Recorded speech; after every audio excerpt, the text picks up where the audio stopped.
A retired teacher was mocked at the bank for withdrawing just $500 until a stranger called her mom. Welcome back and enjoy the story. Margaret shuffled through the heavy glass doors of First National Bank on Michigan Avenue, her worn cardigan catching the harsh fluorescent light. The fabric had thinned at the elbows from decades of use, and her sensible shoes whispered against the polished marble floor with each careful step. In her weathered hands, she clutched a small purse, cracked, leather held together by memories and necessity. Her silver hair was pulled back in a neat bun, secured with a simple clip that had seen better years, and her back curved slightly forward, shaped by 4 decades of leaning over student desks and reaching toward blackboards. At 73, she moved with the quiet dignity of someone who had spent her life serving others, now rendered nearly invisible by a world that had forgotten her worth. The bank's interior buzzed with the cold efficiency of modern commerce. Chrome and glass surfaces reflected the hurried movements of customers and staff, while the steady hum of air conditioning mixed with the tap-tap-tap of keyboards. Margaret approached the teller window, her steps measured and purposeful despite the tremor that had begun affecting her hands in recent months. She waited patiently as the young woman behind the counter finished a phone conversation, laughing at something unrelated to work. "Excuse me," Margaret said softly, her voice carrying the gentle authority that had once commanded respect from countless students. "I'd like to withdraw $500, please." The words hung in the air like a confession, each syllable weighted with the careful consideration of someone who counted every penny. The teller, a woman barely out of college with perfectly manicured nails and skeptical eyes, looked up with barely concealed irritation. Her nameplate read Jessica, and her expression suggested this interruption was unwelcome. Jessica's eyes swept over Margaret's appearance, the faded cardigan, the practical shoes, the simple jewelry that spoke of careful budgeting rather than extravagance. A smirk tugged at the corner of her mouth as she glanced toward her colleague at the next window. The silent communication between them was immediate and cruel, a shared moment of superiority that made the air around Margaret suddenly feel thinner. $500, Jessica repeated, her voice carrying just enough volume to draw attention from nearby customers. The cruelty began as a whisper, but grew bolder with each passing moment. Another teller, a young man named Brad with slicked back, hair and an expensive watch, leaned over from his station. "Ma'am, are you sure you have that much in your account?" His question carried the sharp edge of mockery, designed to humiliate rather than clarify. Behind Margaret, she could hear the soft snickers of other customers, the rustle of clothing. As people turned to get a better look at the spectacle unfolding before them, a woman in line muttered something about seniors who don't understand modern banking, while another person whispered about pension checks and government assistance. Margaret's hands trembled slightly as she reached into her purse for her identification, but her voice remained steady. Years of managing difficult parent conferences and handling classroom disruptions had taught her to maintain composure under pressure. "Yes," she replied simply, "I'm sure." The bank manager, a man in his 40s wearing a tailored suit that cost more than Margaret's monthly budget, walked past at that exact moment. He paused, taking in the scene with eyes that held no warmth, only the calculating assessment of someone who saw dollar signs rather than human dignity. His whispered comment to a colleague about nursing homes cut through the space like a blade, and Margaret felt the familiar sting of being dismissed, of being seen as a burden rather than a person with decades of contributions to society. But still she stood straight, her teacher's posture intact despite the assault on her dignity. What none of them noticed was the tall figure entering the bank's lobby, his presence commanding attention even before he spoke. He wore a charcoal wool coat that hung perfectly from his broad shoulders, and his Italian leather shoes clicked against the marble with the confident rhythm of someone accustomed to being heard. His watch caught the light, a Rolex that spoke of success earned through decades of strategic thinking and calculated risks. At 45, he moved through the world with the easy authority of someone who signed contracts that changed neighborhoods, and whose opinion could make or break careers. This was David Harrison, the real estate magnate whose name appeared on buildings throughout Chicago, whose developments had transformed entire districts and whose presence in this particular bank meant serious business was about to be conducted. David had been heading toward the private banking section, his mind occupied with thoughts of a multi-million-dollar acquisition that required immediate attention. His assistant had called ahead to ensure the necessary documents were prepared, and his schedule allowed for exactly 30 minutes to complete this transaction before his next meeting. But as he crossed the lobby, something made him pause, the sound of quiet dignity being trampled by casual cruelty. His steps slowed, then stopped entirely as his eyes focused on the scene unfolding at the teller window. The sight that greeted him sent a shock through his system that had nothing to do with business and everything to do with recognition. There, standing with perfect posture despite the humiliation being heaped upon her, was a woman he had not seen in months, but whose face was etched into his very soul. The word escaped his lips before conscious thought could stop it, ringing out across the bank lobby with the force of absolute authority. "Mom." Every conversation stopped. Every head turned. The tellers froze mid-smirk, their expressions transforming from superiority to confusion to growing horror as the implications of what they had just witnessed began to dawn on them.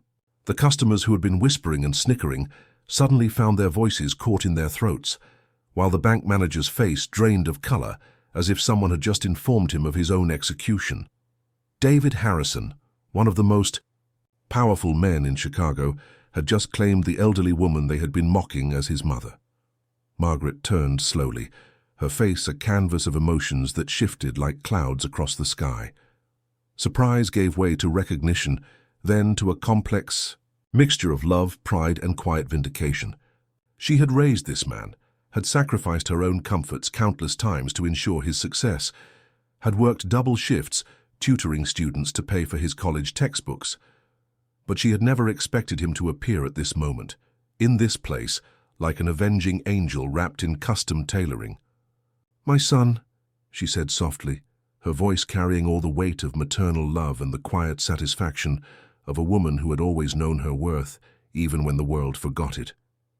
David walked directly to her, his path cutting through the silent crowd like a ship through still water.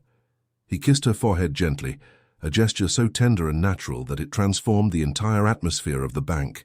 His hand settled protectively on her shoulder, and when he spoke again, his voice carried the terrible calm of someone who wielded power not as a weapon, but as an instrument of justice. "Who mocked you?" The question was not shouted or demanded. It was simply stated, but its implications reverberated through the silence like thunder. No one dared answer, but no one needed to. He had already seen the evidence, the guilty faces, the nervous shifting, the sudden interest in floor tiles and ceiling fixtures. The revelation spread through the bank like wildfire. Whispered conversations revealed the scope of David's influence. He was not just a successful businessman, but a major stakeholder in this very institution.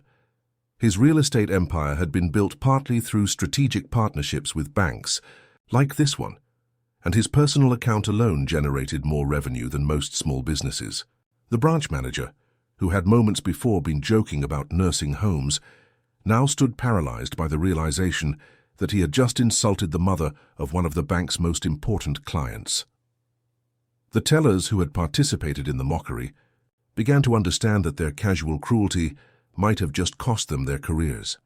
David's response was swift and decisive, but delivered with the controlled precision of someone who understood that power used responsibly was power that lasted. He addressed the bank manager first, his voice carrying across the lobby with perfect clarity. "Mr. Peterson, isn't it? I believe we need to discuss the culture of customer service at this branch." The words were professional, but everyone present understood the underlying message. This was not a conversation about policy improvements. This was a reckoning. The manager's attempts at explanation died in his throat as David continued. "I've been a partner in this institution for over 15 years. Today, I'm reconsidering that partnership." But David wasn't finished. He turned to his mother, his expression softening as he spoke to her with the respect that should have been shown from the beginning. "You taught for 42 years, didn't you, Mum?" Margaret nodded, her dignity intact despite the ordeal she had just endured. "I did what I could," she replied simply. "Most of my students couldn't afford books. Sometimes I bought them with my own money." Her words carried the quiet strength of someone who had dedicated her life to lifting others up, even when it meant sacrificing her own comfort. The contrast between her humble generosity and the petty cruelty she had just experienced was not lost on anyone present. David smiled then, an expression that transformed his entire face from the hard lines of business to the soft warmth of a son who had never forgotten his mother's lessons. He turned back to the assembled crowd, his voice taking on the tone of someone announcing a verdict. "Today this bank will establish a scholarship fund in my mother's name. $5,000 annually will go to students who cannot afford school supplies." The gasps that followed were audible, but David continued, "Additionally, we will donate complete educational packages to 300 children at Lincoln Elementary, where she taught for most of her career." Each word fell into the silence like stones into still water, creating ripples that would extend far beyond this moment. The aftermath was swift and merciless. Within hours, the story had spread beyond the bank's walls, carried by witnesses who understood they had just seen something extraordinary. Social media erupted with accounts of the incident, but the focus wasn't on revenge or humiliation. It was on the quiet dignity of a woman who had never once raised her voice or demanded special treatment.